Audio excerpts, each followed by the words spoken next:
The New York Knicks are the hottest team in the entire NBA right now, and I have a ton of questions. Can they win the NBA Finals? Are they going to get first rounded? Is this a fluky little stretch of games here? We're going to look into all that in this video. Sub up if you guys haven't. We're on the road to 2K, and let's get into it. If you haven't been living under a rock and you've been watching the NBA, or you've just been on Twitter, or you've been looking at stats, you would know that the New York Knicks are on an absolute tear. They are 31-17 right now in the Eastern Conference, one game back from the Milwaukee Bucks, one game back from taking over the 2 seed, which is crazy to say. I don't think anybody really expected that the Knicks would be in this position. I'm not saying I'm surprised or we should be surprised that they're good. I feel like most people saw the Knicks as more of a 4 through 6, maybe 4 through 7 seed in the East, but a 2 seed would be crazy. So taking a look at the Knicks schedule, they were basically a 500 team, maybe 1 to 2 games above 500 for most of the year. And then we get to the new year, pretty much December 31st, I believe, is when they made the trade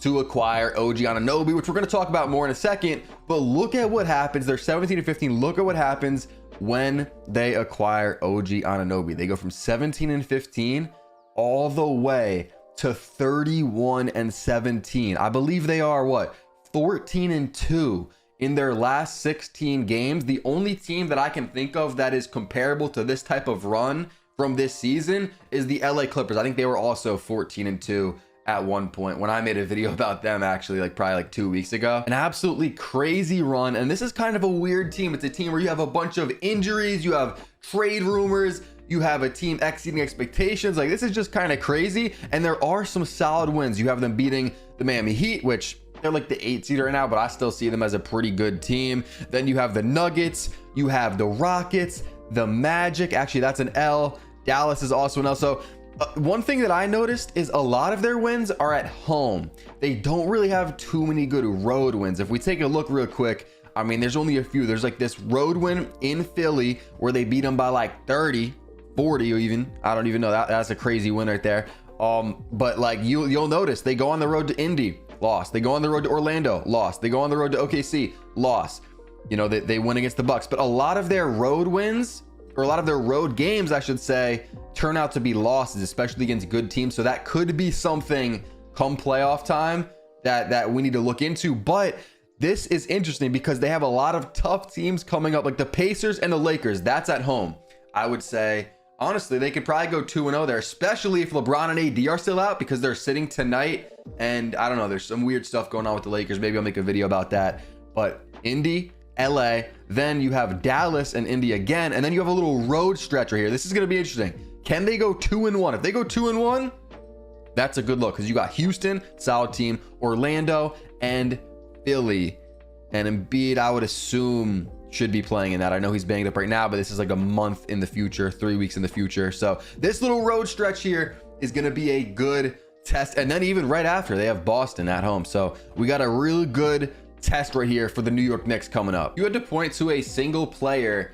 Okay, this is actually tough, because I don't know if OG would be that player, because the guy we're about to talk about next is very important to this team. But if you had to point to a player that necessarily turned this team around and just essentially made this team start winning and go 14-2 in their last 16 games, it would have to be OG Anunoby, because that's right when they acquired him, right when the winning streak started. And he's also very efficient in this last month since being acquired by the Knicks right here. Almost 40% from 3 is crazy for a player that is pretty much known for his defense, averaging 16 points per game. And just the steals and blocks, I know doesn't mean too much, but just generating this many, turnovers and stops is crazy. He's been on a tear, and just his straight up defense has been great for this team. Now, the guy that really has been leading this team is, of course, Jalen Brunson, who, let's just say it, let's just face the facts at this point in time, Brunson was snubbed from the All-Star game.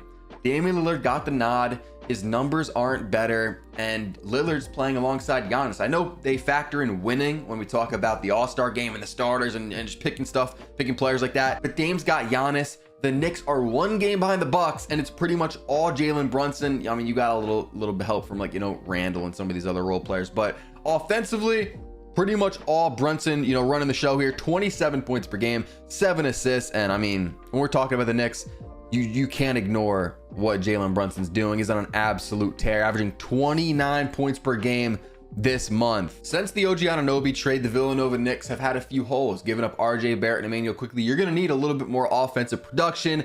Luckily, Dante DiVincenzo has been doing that, and I didn't expect this. I knew obviously he's going to get more minutes, he's going to get more shots, but I didn't expect him to go on a tear like this. 33 points last game, 28 points the game before, and even the games prior to that, 11, 16, 11, 17, 19. He's giving you some solid offensive production, averaging 16 points per game in this month, where last month was 13. The month before he averaged 9. So serious increase here from Dante. He's been playing great, and this is a team that is obviously still in the trade market, and I feel like they didn't expect this out of Dante, and maybe now that they're getting this out of Dante, maybe it puts them on pause for a little bit, or you know what I'm saying, it makes them rethink things. Like, do we really need to go get some of these guys that I'm going to talk about in a little bit, so I don't want to spoil, you know, potential trade packages the Knicks could do, but maybe it makes them think, if Dante's going to be playing this good, maybe we don't need to make a trade. And oh my God, since Mitchell Robinson has been out for, I don't know how long it's been, a month and a half now, a month, something like that, who, by the way,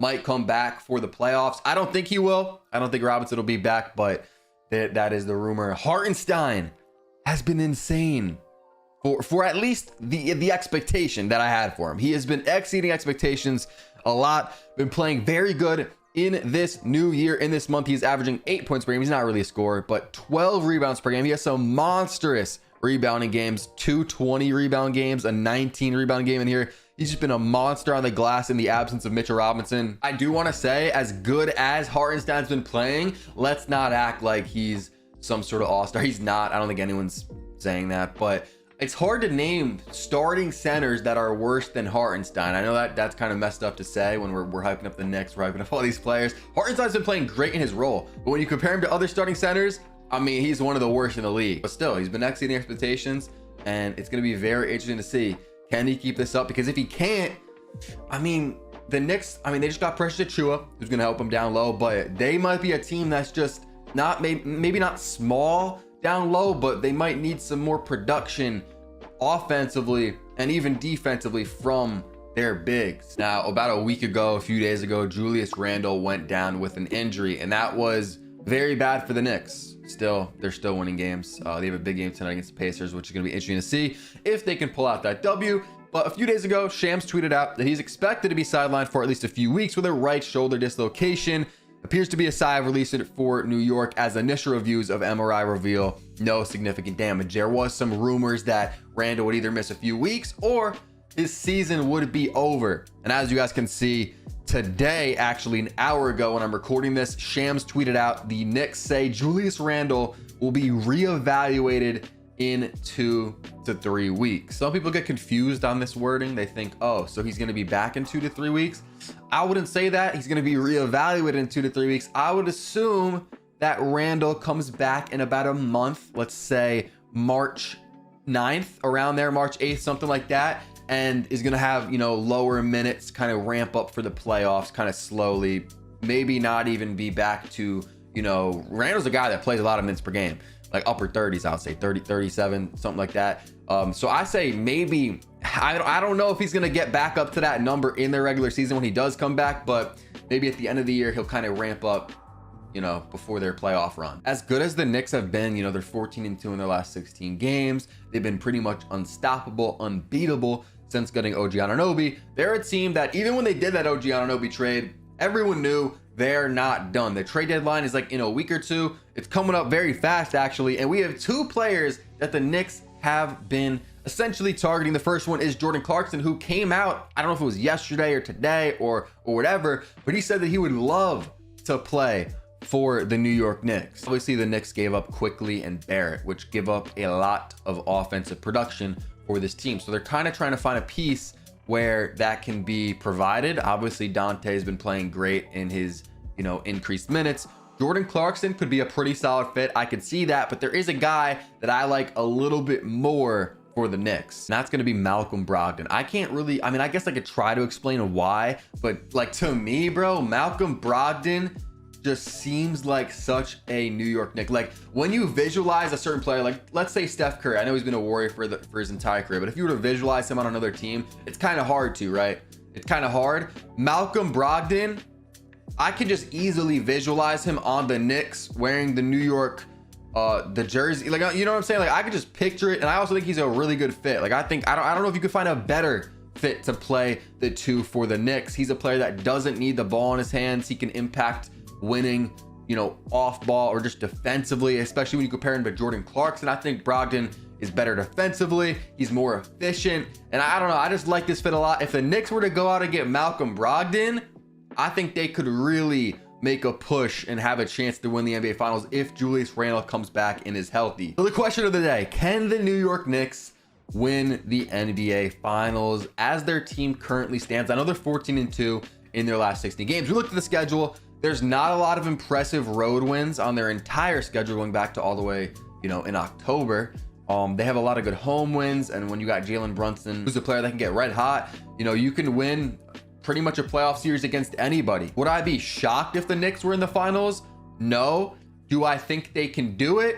I'm gonna say no as it stands right now, especially when you factor in all these injuries. And I know the Knicks fans watching this are gonna be like, but Solo, they're 14-2 in their last 16 games. They're winning with all these injuries. I'm not gonna say it's a fluke, but I think, again, they're gonna have some tough games coming up, so I wanna see what happens with that. And I just think that what they're doing right now might be a little unsustainable. Dante DiVincenzo's playing at a crazy level. Brunson's playing at a crazy level. I think Brunson could keep it up. OG's been great. Hartenstein's been solid. Like, Julius Randle's now injured, so I don't think the Knicks are gonna get the 2 seed as well. I know we were looking at that, and they're right behind the Bucks, but with this Randle injury and some tough games coming up, I think that they are not going to be able to keep this up. So I'm going to say no, the New York Knicks cannot win the NBA Finals, but if they do go out and trade for Malcolm Brogdon, Jordan Clarkson, maybe. I like Brogdon more. They go and trade for Brogdon again. Maybe they trade Quentin Grimes. I know they've been trying to trade him, or Evan Fournier to kind of match contracts, maybe a pick. I don't know what they do, but if they get Brogdon at the 2, I mean, I'll say, you know, they can win it then. I say they can, but I think they are still a little piece away,